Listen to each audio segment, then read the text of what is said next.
სათაფლიის მღვიმის აღმოჩენიდან 100 წელი გავიდა. თარიღთან დაკავშირებით ადგილობრივი სკოლის მოსწავლეებისთვის ეკოტური გაიმართა, რომელსაც დაცული ტერიტორიების სააგენტოს თავმჯდომარედ შეუერთდა.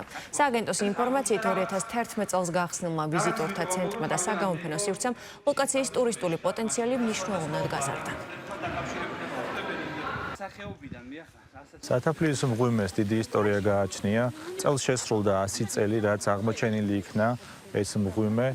მას შემდეგ უამრავ ვიზიტორს უმასპინძლა და მასპინძლობს, განსაკუთრებით საინტერესოა სამეცნიერო ტურიზმისთვის, ასევე საინტერესოა ეკოტურიზმისთვის. ეს არის გამორჩეული ადგილი დაცულ ტერიტორიებში, ჩვენს ქვეყანაშიც. 1925 წელს ქუთაისელმა პედაგოგმა მხარეთმცოდნე პეტრე ჭაბუკიანმა აღმოაჩინა თავის მეგობრებთან ერთად, 6 მეგობართან ერთად სათაფლიას მღვიმე და სათაფლიას დაცული ტერიტორიების ისტორია იწყება სწორედ ამ თარიღიდან.